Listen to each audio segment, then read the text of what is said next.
momentum ini, Borneo mungkin sudah bergerak jauh, sementara kita masih sibuk berdebat. Saudara, keperkasaan Malaysia dewasa ini mulai dipertaruhkan kembali.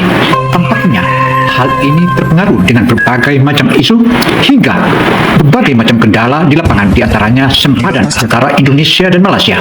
Kenapa Sarawak mendekati Indonesia? Kenapa isu akan dijajah dimainkan kembali? Dan siapa sebenarnya yang bakal diuntungkan bila Nusantara siap sepenuhnya? Karena kalau kita salah baca momentum ini, Borneo mungkin sudah bergerak jauh, sementara kita masih sibuk berdebat. Saudara, keperkasaan Malaysia dewasa ini mulai dipertaruhkan kembali. Tampaknya hal ini terpengaruh dengan berbagai macam isu hingga berbagai macam kendala di lapangan, diantaranya sempadan antara Indonesia dan Malaysia. Selain itu, Sarawak yang semula manut-manut saya dengan Semenanjung kini mulai tampakkan diri untuk melawan. Bahkan mereka berani mengatakan dengan tegas mereka siap bergabung dengan Borneo seutuhnya, yaitu di wilayah Nusantara Indonesia. Karena itu, saudara, mari kita ikuti berita ini hingga akhir agar tak gagal paham.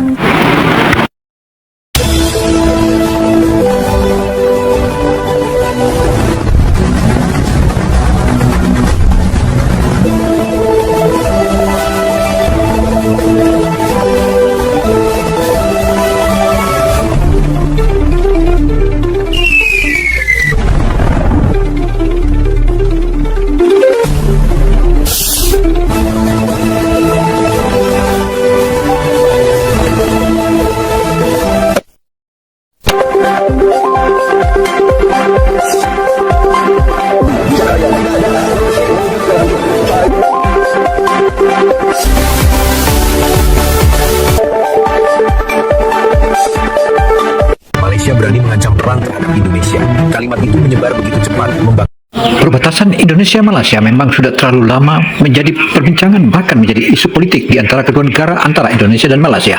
Karena itu sudah saatnya diseriusi dan disikapi sebagaimana ketentuan yang berlaku agar tidak menjadi kesemrawutan. konflik besar hanya tinggal menunggu waktu untuk benar-benar meledak. Harus berani. Isunya sempadan di perbatasan Sabah Sarawak. Kita boleh pilih untuk bergaduh dan berperang dengan Indonesia. Itu negara jiran. Kita boleh mempertahankan hak dan kawasan kita. Kita tidak niat mengancam siapapun, tapi selalu mereka ganggu kita. Malaysia menyerahkan 5,207 hektar tanah kepada Indonesia. 5,207 hektar tanah Malaysia masuk Indonesia. Isu perbatasan kembali memanas setelah muncul kabar bahwa Indonesia disebut menerima atau meminta 5.207 hektar wilayah di Sabah. Narasi itu langsung dibingkai seakan-akan Indonesia melakukan ekspansi secara diam-diam. Padahal sejak awal, pembahasan batas wilayah memang merupakan bagian dari negosiasi teknis lama yang belum selesai selama puluhan tahun. Kejahatan politisi Malaysia belakangan ini diambang batas oleh sejumlah bangsa Indonesia menilainya bahwa itu tak boleh dibiarkan dan sepatasnya mereka diberi teguran keras, bahkan bila perlu di blacklist. Hingga hal-hal seperti ini merupakan salah satu model ataupun polarisasi dalam hal kriminalisasi serta memanasi keadaan. Namun di media sosial, cerita berkembang liar. Indonesia dituduh menekan, sementara Malaysia digambarkan dipaksa mengambil sikap keras. Pemerintah Malaysia kemudian membantah adanya penyerahan wilayah. Namun bantahan itu justru memicu spekulasi baru, seolah ada sesuatu yang sedang diperebutkan secara besar-besaran. Padahal, fakta di lapangan menunjukkan bahwa sebagian titik batas memang sedang diverifikasi ulang berdasarkan peta historis. Artinya, ini bukan perebutan baru, melainkan proses koreksi atas garis batas lama yang sejak era kolonial belum benar-benar tuntas. Saudara, konflik perbatasan antara Indonesia dan Malaysia, tepatnya di wilayah Kalimantan, tentu saja merupakan hal yang sudah tabu dibicarakan. Bahkan hal ini sudah terulang dan terulang. Karena itu, dengan adanya kesemrawutan di wilayah Sabah dan Sarawak, dan bahkan masyarakat Sabah dan Sarawak dianggap oleh pihak Malaysia atau Semenanjung sebagai warga kelas 2, itulah yang menjadi berangnya Sabah dan Sarawak. Untuk itu, ikuti dengan teliti agar tak gagal paham. Pasir timah ke Malaysia. Kapal tersebut menyelundupkan sebanyak 7,5 ton pasir timah.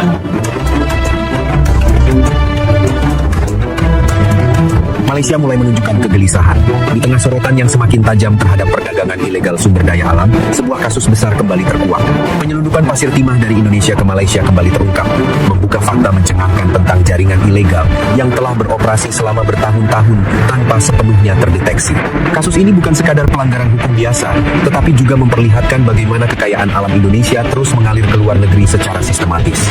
Semua bermula dari pengungkapan kasus di wilayah Pahang, Malaysia. Apa Aparat setempat sebelumnya berhasil menggagalkan upaya penyelundupan pasir timah yang melibatkan warga negara Indonesia.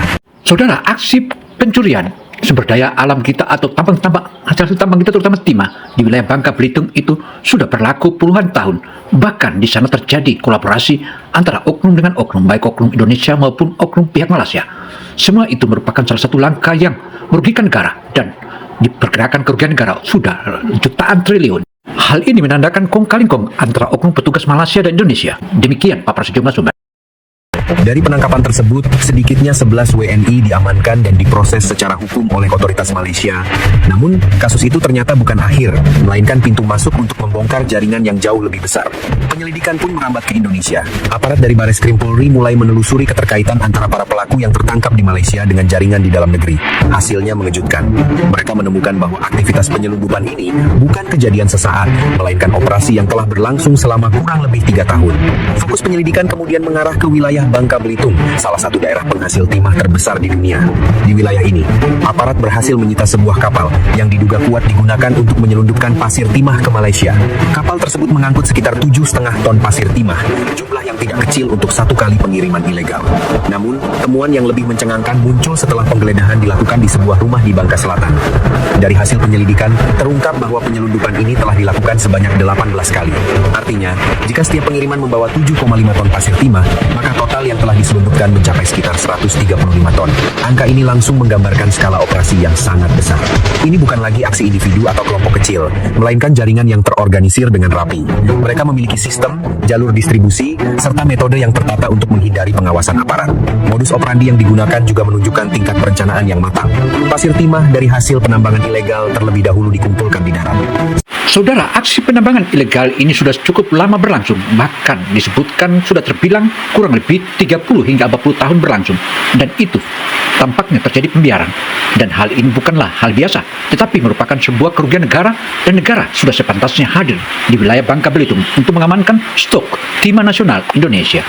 Artinya dengan keterlibatan TNI dalam berbagai keamanan terutama mengamankan kekayaan negara merupakan salah satu langkah konkret yang sepatutnya kita bangga dengan Presiden Prabowo. Setelah itu, material tersebut diangkut menggunakan kendaraan menuju titik tertentu di pesisir. Dari sana, pasir timah dipindahkan ke kapal-kapal kecil seperti speedboat. Proses selanjutnya dilakukan di tengah laut melalui metode ship to ship. Kapal kecil tersebut akan bertemu dengan kapal yang lebih besar yang telah menunggu di lokasi tertentu. Setelah pemindahan selesai, kapal besar itulah yang kemudian membawa pasir timah keluar dari wilayah Indonesia menuju Malaysia. Yang membuat praktik ini semakin sulit dideteksi adalah waktu operasinya. Para pelaku menjalankan aksinya pada malam hari, biasanya mulai pukul 21 hingga dini hari. Dalam kondisi minim pengawasan dan luasnya wilayah laut, mereka memanfaatkan celah untuk bergerak leluasa. Wilayah perairan Bangka Belitung sendiri memiliki garis pantai yang sangat panjang, mencapai sekitar 1.200 km. Dengan kondisi tersebut, pengawasan secara menyeluruh menjadi tantangan besar bagi aparat. Sekiranya berlaku perang ya antara Indonesia dengan Malaysia, Britain dan United Kingdom akan bersama Malaysia, dan mana-mana negara yang menyerang Malaysia, United Kingdom akan campur sama. Maka jangan terkejut jika satu hari nanti Kenapa Sarawak mendekati Indonesia? Kenapa isu akan dijajah dimainkan kembali? Dan siapa sebenarnya yang bakal diuntungkan bila Nusantara siap sepenuhnya? Karena kalau kita salah baca momentum ini, Borneo mungkin sudah bergerak jauh, sementara kita masih sibuk berdebat. Saudara, keperkasaan Malaysia dewasa ini mulai dipertaruhkan kembali. Tampaknya hal ini terpengaruh dengan berbagai macam isu hingga berbagai macam kendala di lapangan, diantaranya sempadan antara Indonesia dan Malaysia. Selain itu, Sarawak yang semula manut-manut saya dengan semenanjung kini mulai tampakkan diri untuk melawan. Bahkan mereka berani mengatakan dengan tegas mereka siap bergabung dengan Borneo seutuhnya, yaitu di wilayah Nusantara Indonesia. Karena itu, saudara, mari kita ikuti berita ini hingga akhir agar tak gagal paham. submarine nuklear United Kingdom sedang berada di Selat Melaka. Ini yang berbicara ini ya Presiden Buruh Indonesia, nama dia Said Sapalah ya. Saudara, pegiat medsos di Malaysia tampaknya sudah hilang etikanya, bahkan terasa bahwa adanya sesuatu yang semestinya sudah harus diperhatikan oleh para pihak-pihak pemerintahan Malaysia. Namun jika tidak, bahkan mereka itu akan membuat semakin suhu politik antara Indonesia dan Malaysia semakin panas. Untuk itu, saudara, ikuti terus media ini hingga akhir agar tak gagal paham. Kok jabatan kau dah tinggi ya. Presiden buruk ya. Tapi IQ kau di bawah rata-rata. Dari sisi Indonesia, laporan di lapangan menunjukkan sejumlah desa di Nunukan tetap berada dalam kedaulatan NKRI setelah pengecekan ulang dilakukan. Bahkan ada area yang justru dipastikan milik Indonesia melalui survei bersama. Hal ini berlawanan dengan narasi viral yang menyebut Indonesia kehilangan wilayah. Realitanya, proses teknis tersebut justru memperjelas kepemilikan, bukan memindahkan kedaulatan. Namun isu terus berkembang hingga muncul klaim bahwa Malaysia siap menghadapi konflik, bahkan dikaitkan dengan hubungan negara lain. Padahal tidak ada satupun pernyataan perang resmi dari kedua pemerintah. Situasi diplomatik pada kenyataannya masih berjalan normal. Malaysia tak henti-hentinya mengganggu kedaulatan wilayah Indonesia. Negeri jiran kerap kali melakukan aksi usilnya di daerah kekuasaan perairan Ibu Pertiwi. Bayangkan satu percikan kecil di laut perbatasan bisa berubah menjadi api kawasan ketika isu penghinaan, aliansi militer, dan seruan kesiapsiagaan rakyat tiba-tiba muncul bersamaan dalam satu waktu. Jika salah langkah sedikit saja, dampaknya bukan hanya soal Blok Ambalat, tetapi stabilitas Asia Tenggara ikut terguncang. Dan Indonesia dipaksa menentukan sikap paling keras dalam beberapa dekade terakhir. Namun pertanyaannya, siapa sebenarnya yang mendorong situasi ini hingga sampai ke titik berbahaya itu? Malaysia tak henti-hentinya mengganggu kedaulatan wilayah Indonesia. Negeri jiran kerap kali melakukan aksi usilnya di daerah kekuasaan perairan Ibu Pertiwi. Buktinya berbagai kapal berbendera Malaysia dengan sengaja melanggar batas perairan. Sebut saja kapal AL Malaysia yang sering menyerobot ke laut Blok Ambalat. Mereka bahkan berani bertindak semena-mena kepada aparat penegak hukum Indonesia. Pasalnya, 3 petugas kelautan dan perikanan Indonesia justru diringkus kepolisian Malaysia. Tindakan semena-mena ini juga dilakukan oleh warga tanah Melayu sendiri. Terbukti kapal nelayan Malaysia terang-terangan masuk ke perairan Indonesia di Selat Malaka pada 2019 silam. Bahkan warga Malaysia nggak pernah mempedulikan dengan kedaulatan laut Indonesia. Sebab pada November lalu, kapal Malaysia secara bebas berkeliaran di perairan Batam. Kapal ini dicurigai ingin memburu kekayaan alam dari Indonesia. Kabarnya kapal ini dibekali dengan teknologi yang bisa mengisap pasir laut. Daerah warga Indonesia geram dengan tindakan semena-mena negeri jiran. Ketegangan kembali mencuat ketika isu Blok Ambalat ramai diperbincangkan dan dikaitkan dengan keterlibatan Five Power Defense Arrangements. Narasi yang beredar menyebut Indonesia bisa berhadapan dengan banyak negara sekaligus jika konflik benar-benar pecah. Padahal dalam praktiknya, pengaturan tersebut bukan aliansi perang otomatis, melainkan forum konsultasi keamanan. Namun di media sosial, informasi setengah benar itu berubah menjadi kesan seolah ada ancaman militer besar yang siap datang kapan saja. Sengketa Ambalat sendiri bukan peristiwa baru. Sejak awal 2000-an, patroli laut Indonesia dan Malaysia kerap berhadapan di Laut Sulawesi. Insiden biasanya dipicu oleh kapal nelayan atau kapal penjaga pantai yang dianggap melanggar batas. Kedua negara beberapa kali meningkatkan kehadiran militer, tetapi selalu diikuti pertemuan diplomatik. Artinya, gesekan memang terjadi di lapangan. Namun, jalur penyelesaian tetap berada di meja perundingan. Situasi semakin panas ketika publik mengaitkan dinamika ini dengan fakta keamanan AUKUS. Banyak yang mengira kekuatan militer kawasan sedang membentuk blok untuk menghadapi Indonesia. Padahal para analis keamanan menilai kerjasama tersebut berfokus pada keseimbangan Indo-Pasifik secara umum, bukan pada sengketa batas dua negara ASEAN. Namun persepsi ancaman seringkali menyebar jauh lebih cepat dibandingkan klarifikasi resmi. Mereka mendesak Malaysia menghormati kedaulatan perairan Nusantara dan menghentikan aksi usilnya. Ditambah lagi, keusilan negeri jiran ini juga membuat TNI resah. Pasalnya, mereka mengancam melakukan penindakan tegas jika kapal-kapal negeri jiran terus usil masuk ke perairan Indonesia. Penindakan tegas menangkap kapal bendera Malaysia.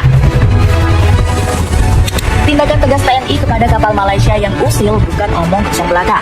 Pihak militer tanah air nggak mau kedaulatan bangsa terus diremehkan oleh negara tetangga. Buktinya TNI Angkatan Laut menindak tegas kapal nelayan Malaysia yang nekat menembus perairan Indonesia. Tindakan nyata TNI ini nggak heran membuat negeri jiran lari terbirit-birit. Kapal ini bahkan sempat melakukan penangkapan ikan secara ilegal sebelum diringkus pihak keamanan. Bukannya menyerahkan diri, kapal berbendera Malaysia ini berupaya kabur dari TNI. Tadi AL harus bekerja ekstra keras meringkus dengan memberi tembakan peringatan ke udara. Namun segala upaya negeri jiran mengelak terciduk itu justru menjadi sia-sia. Tentara Indonesia berhasil menghentikan kapal ikan tersebut dan menggeledah seisi kapal. Bahkan kapal ikan berbendera Malaysia itu terancam ditenggelamkan. Alasannya karena Prabowo geram dengan penyelundup dari negara tetangga. Lagi Indonesia pernah menenggelamkan kapal asing ilegal saat masih dipegang Susi Pujiastuti. Di dalam negeri, Prabowo Subianto menegaskan bahwa Indonesia cinta damai, tetapi siap mempertahankan kedaulatan. Pernyataan kesiapsiagaan ini ditujukan sebagai deteren, bukan sebagai deklarasi perang. Namun ketika potongan pernyataan itu beredar tanpa konteks, publik justru menangkapnya sebagai seruan mobilisasi. Kombinasi sengketa wilayah, rumor aliansi, dan potongan pidato akhirnya hanya menjadi bahan bakar emosi kolektif. Masalahnya, setelah emosi publik memuncak, mulai bermunculan fakta-fakta lapangan yang justru berlawanan dengan narasi perang besar. Dan disitulah cerita perlahan berubah arah. Narasi bahwa Indonesia akan dikeroyok 5 negara menyebar cepat dan memicu kemarahan publik. Nama Inggris, Australia, hingga Selandia Baru diseret seolah-olah siap turun tangan. Padahal, dalam kerangka Five Power Defense Arrangements, tidak ada klausul otomatis untuk langsung berperang. FPDA lebih menekankan konsultasi dan latihan bersama, bukan deklarasi perang kolektif seperti yang dibayangkan warganet. Namun lagi-lagi, di media sosial, informasi setengah benar itu kembali membentuk kesan ancaman militer besar. Di sisi lain, isu Ambalat juga dikaitkan dengan sejarah konfrontasi pada 1960. Arsip dari The National Archives, UK, memang mencatat adanya ketegangan militer pada masa lalu.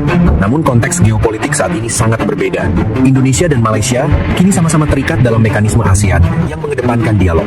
Artinya, membandingkan situasi sekarang dengan era konfrontasi jelas tidak sepenuhnya relevan. Spekulasi semakin liar ketika nama AUKUS kembali disebut sebagai ancaman langsung. Padahal, kerjasama tersebut berfokus pada strategi Indo-Pasifik secara luas, bukan pada sengketa maritim bilateral. Tidak ada pernyataan resmi yang mengaitkan AUKUS dengan Ambalat. Fakta ini mulai mematahkan narasi bahwa Indonesia sedang menghadapi koalisi militer global dalam waktu dekat. Saudara, ujian demi ujian, bangsa Indonesia terus melewati berbagai macam tantangan. Di antaranya, maraknya illegal mining atau maraknya tambang-tambang ilegal. Bahkan mereka bekerja sama dengan oknum-oknum negara tetangga, di mana kekayaan alam Indonesia sudah cukup lama dinikmati oleh mereka. Karena itu, saudara, saatnya negara hadir. Sementara itu, pemerintah Indonesia justru menunjukkan sikap yang terukur. Presiden Prabowo Subianto kembali menegaskan kesiapan TNI menjaga kedaulatan, namun tetap berpegang pada prinsip bebas. Saudara, keperkasaan pemerintahan Indonesia di zaman Presiden Prabowo ini makin kokoh. Selain itu, ia tak mengenal lagi apa kata kompromi. Artinya, jika sampai kedaulatan Indonesia direbut paksa, tentu saja tak ada mengenal kompromi. Itulah semboyan yang dipegang oleh Presiden Prabowo sebagaimana yang dijembatani atau ditindaklanjuti oleh TNI Polri. Karena itu, saudara, ganggu kedaulatan Indonesia sama dengan setor nyawa. Patroli diperkuat, diplomasi terus berjalan, dan tidak ada mobilisasi besar-besaran atau deklarasi status perang. Semua ini menunjukkan bahwa eskalasi justru lebih dominan di ruang opini, bukan di medan nyata. Ketika emosi mulai mereda dan fakta dikumpulkan satu persatu, muncul pertanyaan penting. Jika bukan persiapan perang besar yang terjadi, lalu siapa sebenarnya yang berada di posisi paling kuat dalam dinamika ini? Fakta akhirnya mulai terlihat. Yang terjadi bukan persiapan perang besar, melainkan penguatan posisi hukum dan kontrol lapangan. Indonesia terus meningkatkan patroli, radar, dan kehadiran aparat di sekitar Ambalat sambil tetap menahan eskalasi. Strategi ini membuat Indonesia tampil tegas tanpa memicu konflik terbuka. Dalam geopolitik modern, pihak yang mampu menguasai situasi tanpa satupun tembakan justru sering berada di posisi paling unggul. Berbeda dengan narasi keroyokan, tidak ada aktivasi militer kolektif dari Five Power Defense Arrangements. Komunikasi bilateral tetap berjalan, dan kedua negara berkomitmen menyelesaikan batas maritim melalui jalur hukum. Artinya, Indonesia tidak sedang menghadapi blok tempur internasional. Justru, posisi diplomasi Indonesia memaksa semua pihak tetap berada di meja perundingan, bukan di medan konfrontasi. Ketegangan lebih banyak terjadi di ruang opini publik dibandingkan di meja perundingan. Lalu mengapa narasi ancaman perang terasa begitu besar, padahal fakta resmi jauh lebih tenang? Disinilah konflik memasuki tahap berikutnya. Persepsi mulai terasa lebih kuat daripada realitas. Menurut Pak Prabowo itu berlembut mengutamakan kemanusiaan bangsa. Ya, kamu tahu, sahabat Indonesia, Rusia, satu negara saja, ya, Rusia, sekutu Amerika dengan sekutunya sudah kedaulatan. Satu negara, itu ya, lain lagi dari Cina, itu ya, mau membantu Indonesia. Terus Korea Utara, Jepang, Thailand, Turki bantu Indonesia. Itu Indonesia ya, ke Malaysia boleh dulu, bukan takut sayang karena negara itu sudah berdaun kelor nih. Cuma 3.000 meter. Kan itu cuma seperti Batam, seperti Madura cuma besarnya. Mau melawan Indonesia yang 1 juta lebih anunya, berapa kilo 1 juta masnya. Jadi kalau ngomong itu yang Memanas ketika isu dukungan negara lain itu diseret. Nama Inggris hingga Bangladesh tiba-tiba disebut siap berdiri di belakang Malaysia. Narasi ini membuat konflik tampak seperti blok internasional melawan Indonesia. Padahal tidak ada pengumuman militer, tidak ada pengerahan armada, bahkan tidak ada status siaga tempur di kawasan perbatasan. Artinya, eskalasi terjadi jauh lebih cepat di media sosial daripada di lapangan. Malaysia sendiri menegaskan bahwa penentuan batas hanya berdasarkan perjanjian historis dan hukum internasional, bukan perebutan wilayah baru. Saudara, sempadan Malaysia Indonesia sebagaimana yang ada di Borneo tentu saja merupakan sama dengan bom waktu. Hal ini dilakukan oleh kalangan-kalangan penjajah seperti Belanda dan Inggris. Kedua negara itu cukup banyak dosanya di wilayah Negara Kesatuan Republik Indonesia atau di Nusantara. Bahkan sesama saudara antara Malaysia dan Indonesia hingga Singapura dan juga Brunei dicabik-cabik dan dipisah-pisah. Ini merupakan bom waktu yang disimpan oleh para penjajah. Sudah saatnya sesama anak Nusantara saling menyadari. Pernyataan tersebut justru menunjukkan bahwa persoalan masih berada di meja teknis. Jika ancaman perang benar-benar nyata, biasanya akan diikuti mobilisasi pasukan atau nota diplomatik keras. Namun yang terjadi hanyalah klarifikasi dan pertemuan komite batas, tanda bahwa konflik masih berada pada level administrasi. Sementara itu, Indonesia tetap menjalankan aktivitas normal di wilayah perbatasan. Pemeriksaan ulang patok batas, survei peta, dan penguatan administrasi desa terus berjalan. Fakta di lapangan memperlihatkan kedaulatan tetap terjaga. Bahkan beberapa area yang sebelumnya berstatus abu-abu kini semakin jelas sebagai wilayah Indonesia setelah proses verifikasi bersama. Di titik ini terlihat perbedaan yang mencolok. Narasi publik menggambarkan konflik militer, tetapi fakta resmi menunjukkan proses hukum internasional. Indonesia tidak terpancing oleh retorika, tetap berada di jalur diplomasi sambil mempertahankan posisi hukum yang kuat. Justru sikap tenang ini memperkuat legitimasi Indonesia di mata internasional. Dan ketika seluruh fakta dikumpulkan, muncul satu kesimpulan penting. Bukan siapa yang paling keras bersuara, melainkan siapa yang paling kuat secara dasar. Setelah memahami fakta ini, pertanyaannya bukan lagi siapa yang berani berperang, melainkan apa makna semua dinamika ini bagi posisi Indonesia ke depan. Pada akhirnya, isu perang besar yang beredar lebih banyak lahir dari persepsi, bukan realitas. Indonesia tetap berdiri di jalur diplomasi sambil memperkuat kepastian batas wilayah melalui hukum internasional dan verifikasi lapangan. Kenapa Sarawak mendekati Indonesia? Kenapa isu akan dijajah dimainkan kembali? Dan siapa sebenarnya yang bakal diuntungkan bila Nusantara siap sepenuhnya? Karena kalau kita salah baca momentum ini, Borneo mungkin sudah bergerak jauh, sementara kita masih sibuk berdebat. Saudara, keperkasaan Malaysia dewasa ini mulai dipertaruhkan kembali. Tampaknya hal ini terpengaruh dengan berbagai macam isu hingga berbagai macam kendala di lapangan, diantaranya sempadan antara Indonesia dan Malaysia. Selain itu, Sarawak yang semula manut-manut saja dengan semenanjung kini mulai tampakkan diri untuk melawan. Bahkan mereka berani mengatakan dengan tegas mereka siap bergabung dengan Borneo seutuhnya, yaitu di wilayah Nusantara Indonesia. Karena itu, saudara, mari kita ikuti berita ini hingga akhir agar tak gagal paham. Dari proses ini justru terlihat bahwa posisi Indonesia tidak melemah, melainkan semakin jelas dan diakui. Ketegasan tanpa provokasi menjadi kekuatan utama dalam menjaga kedaulatan sekaligus stabilitas kawasan. Demikianlah paparan opini Gino Television Indonesia. Semoga informasi yang kami berikan ini atau kami sajikan ini bermanfaat bagi kita semua. Karena semua ini adalah merupakan salah satu kolaborasi dari berbagai media yang akhirnya kita lahirkan sebuah opini. Saya Gino Samsudin Mirsad melaporkan. Wassalamualaikum warahmatullahi wabarakatuh.